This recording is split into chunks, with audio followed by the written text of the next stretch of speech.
Welcome to the Build Local podcast. Here we are educating, inspiring, and connecting with small business owners and entrepreneurs to tell real stories of struggle and success. My name is Scott, and I am so glad to have you here. I am one of the co-hosts on this podcast. I'm also the owner of Visual Element Media, and I am joined once again by my co-host, Chris Kansky. Chris, how are you?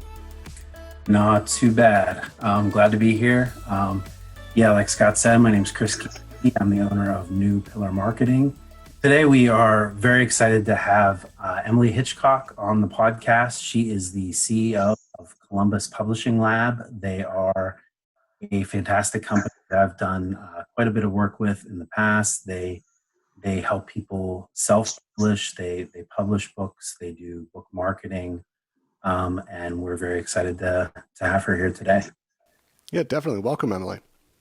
Thank you. Thanks for having me. Absolutely. So, go ahead, and if you just want to tell us a little bit about yourself, a little bit about your company. Yeah, definitely. So like you said, I'm the CEO of Columbus Publishing Lab. We're based in Zanesville, Ohio. We were based out of Columbus for a long time, but now we're based in Zanesville. It's important to us to bring commerce here and sort of foster creativity. And we provide a full suite of publishing services. So everything from editing to cover design to printing and distribution. And we work with authors at all levels. So we produce children's books for people who just want to have them for their grandchildren. And on the other end of the spectrum, we work with a number of small presses who produce textbooks and sort of highbrow materials, and we do the production work for them, and then all sorts of everyday authors in between. Yeah. So one of the things that one of our core values, I guess, at BuildLocal is to be real and to not shy away from some of the struggles that companies have had. So can you tell us about a time that was hard for you, for the business, when you felt like, I don't know if I can do this anymore, and tell us what kept you going? Yeah, definitely. So when I first got my start in publishing and first started, working and co-running Columbus Publishing Lab, one skill set that I was new to learning was copy editing. And so copy editing, for anyone who's not familiar, is really technical. So spelling, grammar, punctuation, style. And style is just this doorstop of a book that dictates all sorts of minuscule rules that are really important to readers and authors and publishers. I would be terrible at that job. Yeah, not good for me either. Well, that's why we're here. That's right. Caught me. So this was a skill that I was really interested in learning, and I was fortunate enough to have someone give me the opportunity to learn it and to teach me and to train me. But when I first started copy editing, I was really bad at it. I didn't have the eye for it. I didn't have the knowledge base that I needed, and I was trying really, really hard to be good at copy editing, and I wasn't there yet. And it was really stressful because all I wanted to do was do a good job, but I felt like I couldn't at that point in time. And so there were several times, when I worked on an edit and I spent countless hours on it, and it still wasn't very good, that I got discouraged. And I thought about quitting, but what kept me going is this sort of idea that wasn't yet tangible to me, but this inkling that I could be really good at it one day. And I knew that if I quit, that would never happen. That was a difficult point. What do you think was the turning point? When did you get to that realization where you said, I could get really good at this, even though I'm really struggling with it right now? When was that? Oh, it took a long time. I'm a person who is pretty tenacious and pretty motivated by by wanting to do really good work. I think many people are like that. And I think really it was just a lot of being dogged in wanting to get to that point.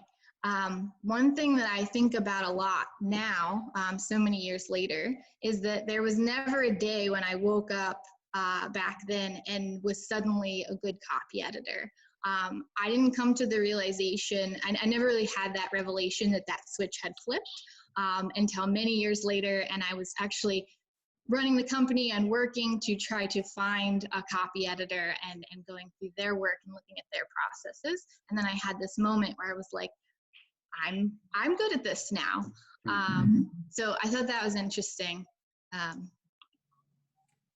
Yeah, I think you make a great point. I think a lot of us start out with this idea of kind of overnight success. That we're going to put a certain amount of work into it, and then one day we're going to wake up and we're going to be good at something, or we're going to wake up and we're going to be successful.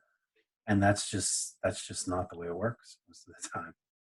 Yeah, exactly. It was this sort of gradient of becoming better at it and becoming better at it. And then at some point I got to the point where I didn't have to worry about it anymore because I knew what I was doing. And that's a good feeling.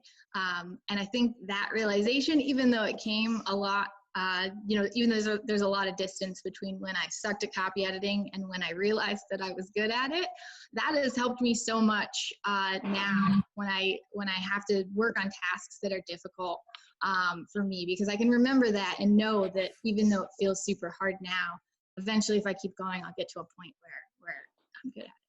Can you talk to us a little bit about the process? What does it look like to be in your job and in your profession each and every day? Like what's a day look like for you? Yeah, that's a good question. So I do a lot of talking to people. In my current role with the company, my function is to manage a lot of other people. So really to delegate and to make sure that my employees are doing what they're supposed to be doing, that my authors are being well taken care of, and then also providing new authors with the information that only I have in my role as CEO.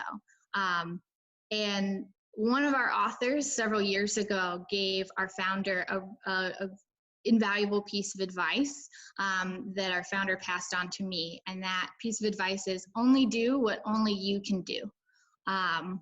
And so that's how I try to get through day to day.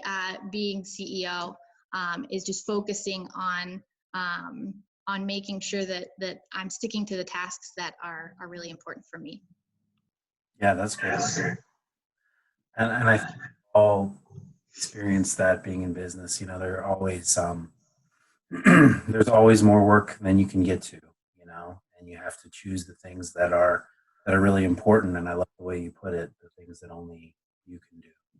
I think it's interesting too, like if you're part of a business, sort of from its inception and then as it grows, thinking about how your role changes as the business grows is something that's really important, and something that I spend a lot of time on trying to get better at, because my role when the company was first started was to do copy editing and these very sort of specific tasks, and now my role is much more abstract.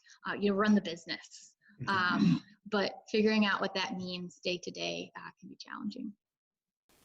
Yeah, so many people have so many different versions of what it means to run a business, and the awesome thing that I love about like small businesses is that looks different for each and every business. It's not oh, you run a business, so you know exactly what that means. Because sure, there's a lot of overlap, but the real niche of it is going to be so different for everyone else.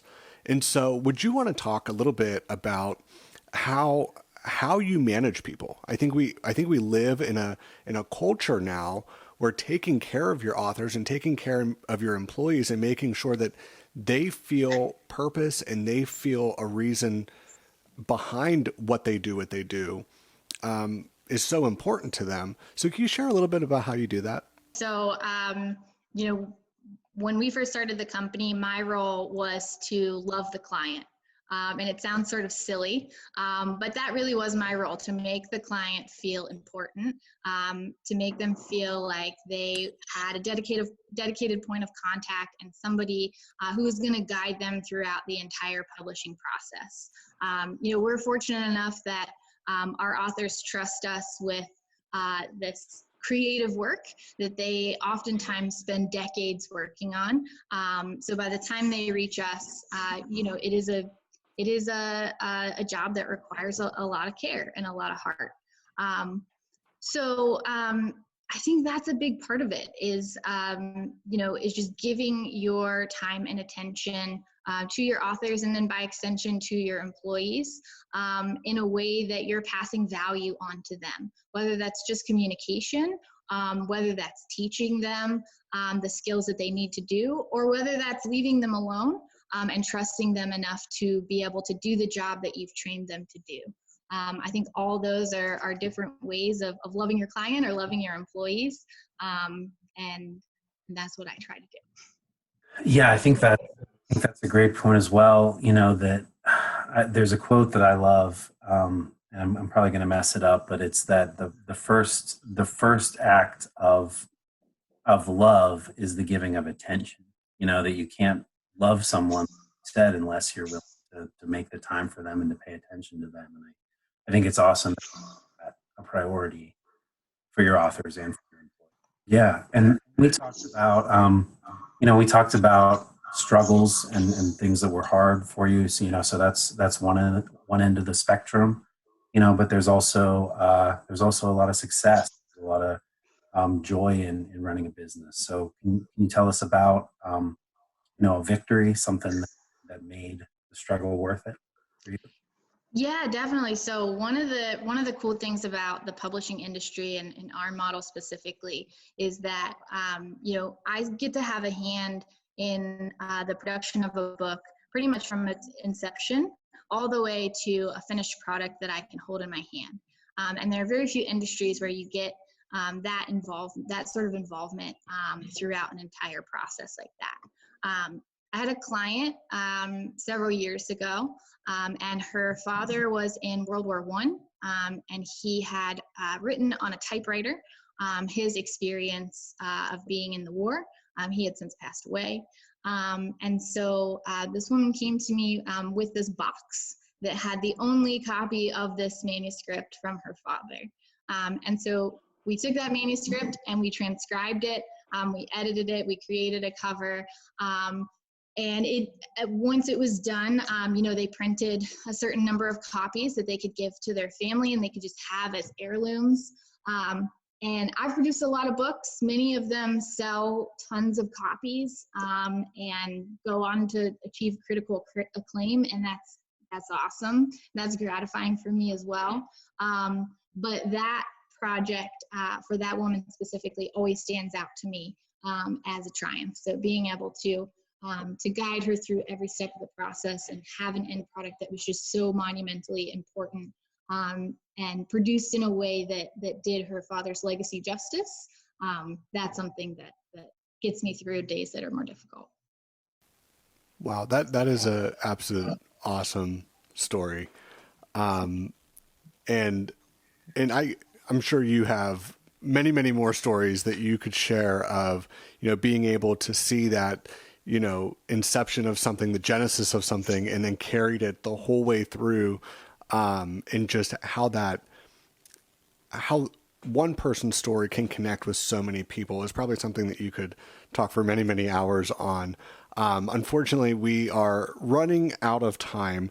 Thank you, Juan, for joining us and sharing a little bit about you and what you do. And where can people learn more about you or the publishing company? Yeah, absolutely. And thank you so much for having me. The best place to find information about us is at our website. It's columbuspublishinglab.com. People can also email me directly if you have questions about book publishing or any facet of the publishing process. Small company, and I love to just talk to people. So my email is Emily, EMILY, @columbuspublishinglab.com. And I would love to talk to anyone out there. Chris, any last thoughts from you? No, I just, thank you so much, Emily, for taking the time to talk to us. And that was really great. Cool. Thanks for having me. That is, again, all the time we have. Thank you so much to Emily for joining us on the podcast today. And again, thank you to Chris for co-hosting with me. It's always fun to have a chat. And we are looking forward to our next episode and talking to more business owners, more entrepreneurs, and more organizational leaders from not just our area, but all across the country, and actually hearing about how they are making an impact in the communities that we are looking to build and build local. Thank you so much for taking the time to listen, and we hope to see you in our next episode.